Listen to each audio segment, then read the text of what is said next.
Discourse analysis, अगर हम बात करें आपकी research methodology 005 that is MAPC 005, तो सबसे ज़्यादा इंपॉर्टेंट क्वेश्चन आपके 2 से 3 क्वेश्चन होते हैं, जिसमें से एक है डिस्कोर्स एनालिसिस, एक है फैक्टोरियल डिज़ाइन और आपका लास्ट वन है ग्राउंडेड थ्योरी। तो ये 3 से 4 ऐसे क्वेश्चन हैं जो आपके 90% पूछे जाते हैं। इस वीडियो में हम बात करेंगे आपको डिस्कोर्स एनालिसिस के ऊपर।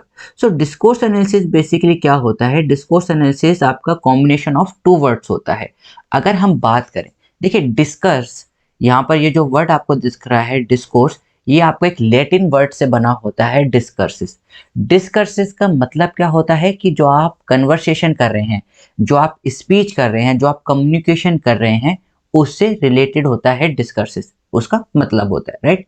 अब ये वर्ड ड्राइव करा गया है डिस्कर्सिव, दैट मीन इसका भी मीनिंग क्या होगा? आपके स्पीच से, कम्युनिकेशन से रिलेटेड। तो यहाँ पर अगर हम जब बात करते हैं डिस्कोर्स एनालिसिस, तो it is the sum of the 2 words. पहला वर्ड आपका क्या है? टेक्स्ट, और दूसरा है आपका कंटेक्स्ट। 2 वर्ड में हम यूज करते हैं डिस्कोर्स एनालिसिस को, टेक्स्ट और कंटेक्स्ट।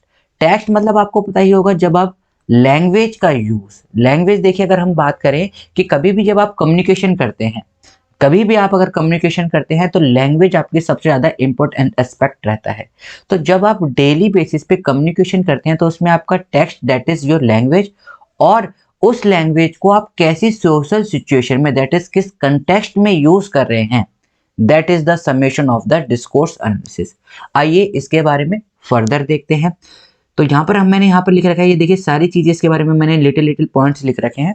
तो जो आपका डिस्कोर्स एनालिसिस होता है, वो लैटिन वर्ड से आया हुआ होता है। लैटिन वर्ड कौन सा है? आपका डिस्कर्सिस। नाम याद रखिएगा, लैटिन वर्ड से आया है, ओके। जिसका मीनिंग क्या होता है? मीनिंग होता है आपका कन्वर्सेशन, या फिर स्पीक, या फिर कम्युनिकेशन भी आप कह सकते हैं। अब देखिए डिस्कोर्स एनालिसिस में क्या मेन टॉपिक क्या रहता है, क्या होता है, या फिर आप कह सकते हैं डेफिनेशन क्या है। अगर हम बात करें डेफिनेशन की, तो डेफिनेशन देख लीजिए क्या रहता है कि लैंग्वेज इन यूज और spoken language that is derived from the communication that take place naturally in the social context।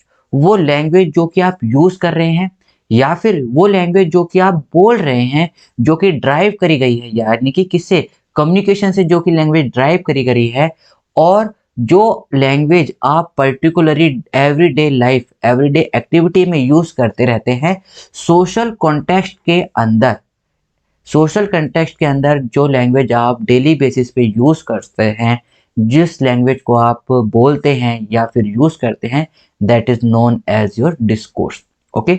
Now जब हम उस लैंग्वेज को, जो जिस लैंग्वेज को आप पर्टिकुलरली एवरीडे एक्टिविटी में यूज़ करते हैं, उस लैंग्वेज को जब हम एनालिसिस करते हैं, तो वो क्या कहलाता है? आपका डिस्कोर्स एनालिसिस। मैं दोबारा रिपीट कर देता हूँ ताकि आपको और अच्छे से समझ में आ जाए। आप देखिए जब भी कम्युनिकेशन करते हैं, तो लैंग्वेज का यूज़ करते हैं।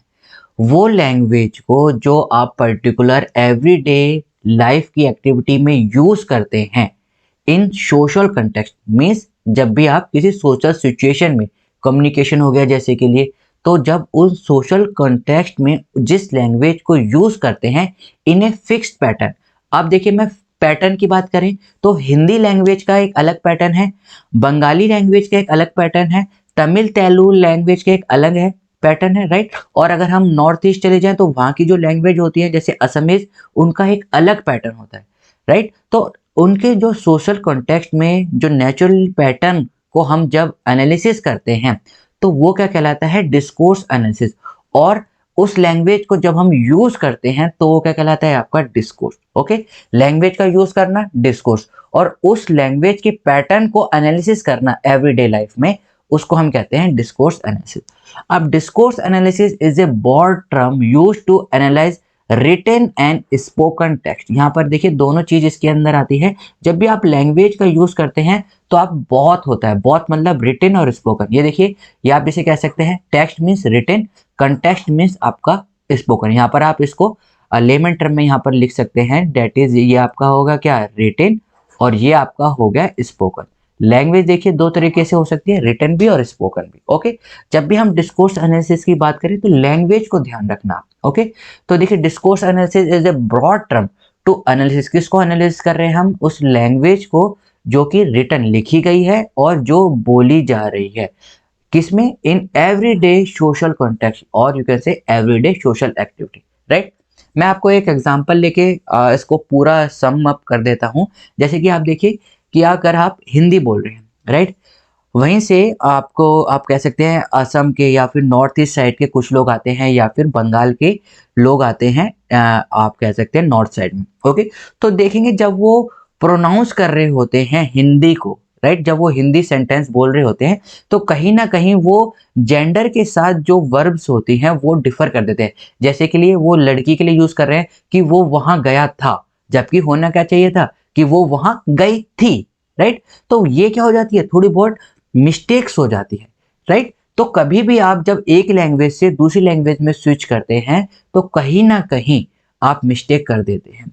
अगर आप दूसरी लैंग्वेज को सीख रहे हैं या समझ रहे हैं तो उसके लिए आपको उसके ऊपर एक ग्रिप बनानी पड़ती है, उसके बारे में एनालिसिस करना पड़ता है। उस एनालिसिस को जो कि आप अपनी पर्टिकुलर लैंग्वेज में या फिर दूसरी लैंग्वेज को कोई बंदा अगर यूज कर रहा है, उस लैंग्वेज को एनालिसिस करते हैं तो उसे क्या कहलाया जाता है, discourse analysis. Okay, I hope now it is clear. और कुछ पॉइंट देख लेते हैं डिस्कोर्स एनालिसिस के बारे में। यहाँ पर मैंने आपके साथ रे डायग्राम बना रखा है। देखिए डिस्कोर्स एनालिसिस की बात करते हैं तो लैंग्वेज मैटर करती है, लैंग्वेज अबव सेंटेंस।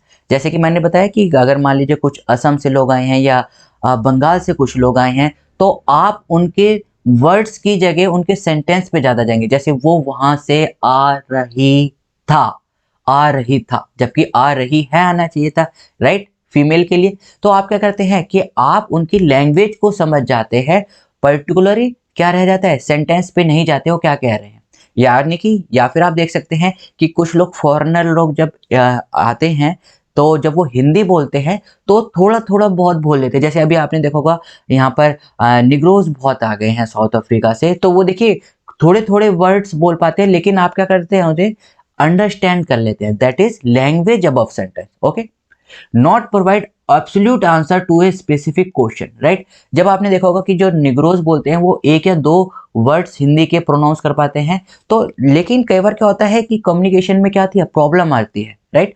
जो उनको एब्सोल्यूट आंसर यानी कि जो प्रिसाइज आंसर चाहिए वो बहुत बार नहीं मिल पाता है। ओके, वो पूछना कुछ और चाह रहे होते हैं लेकिन आप कुछ बोलते हैं, क्योंकि कम्युनिकेशन गैप रह जाता है तो दोनों में कहीं ना कहीं एक तरीके से आपको आंसर स्पेसिफिक नहीं मिल पाता है। Interdisciplinary field of the inquiry, जब भी आप किसी लैंग्वेज को सीखते हैं समझते हैं, उससे रिलेटेड उस लैंग्वेज की जो फील्ड्स है उनके बारे में भी आप क्या करते हैं, इंक्वायरी करते हैं। क्योंकि देखिए ये जो आपका डिस्कोर्स एनालिसिस है यहाँ पर कहीं पर भी न्यूमेरिकल से रिलेटेड कुछ नहीं है। और जहां मैंने बताया था न्यूमेरिकल, देखिए जो भी होता है आपकी दो तरीके से रिसर्च होती है, क्वालिटेटिव, क्वांटिटेटिव। जहां पर आपके नंबर से रिलेटेड बात करी जाए वो आपका होता है क्वांट। जहां पर विदाउट नंबर से बात होती है, यहाँ पर कोई भी नंबर नहीं है, यहाँ पर लैंग्वेज से बात हो रही है, दैट इज क्वालिटेटिव। दो इसके मेन डायमेंशनल है, मैंने अभी आपको बताया, कंटेक्स्ट और text, right, that is written और स्पोकन। डिस्कोर्स एनालिसिस हेल्प करता है आपको हिडन मोटिवेशन, राइट। जैसे कि अगर आप करिए कि दो हिंदी बोलने वाले इंडिविजुअल बात कर रहे हैं, they are like talking in some meaning like ओए, एंड उसने इशारा करा, तो जिसको हिंदी आती होगी वो तुरंत समझ जाएगा। लेकिन वहीं पर ही जिसको हिंदी एवरेज आती होगी, आपने उससे कहा ओए और इशारा करा तो वो वहां पर समझ नहीं पाएगा। वहां पर वो क्या होगा, जो हिडन मीनिंग होगा उसको वो समझ नहीं पाएगा, जो हिडन मोटिवेशन होगी उस वर्ड के बिहाइंड उसको वो क्या होगा, समझ नहीं पाएगा। Discourse analysis is A systematic study of the naturally occurring communication, जो आप एवरीडे लाइफ में जो कम्युनिकेट करते हैं एक दूसरे से विथ ए फिक्स पैटर्न, उसके बारे में समझना, उसको एनालिसिस करना आपका डिस्कोर्स एनालिसिस कहलाता है, राइट। तो ये आपका था डिस्कोर्स एनालिसिस।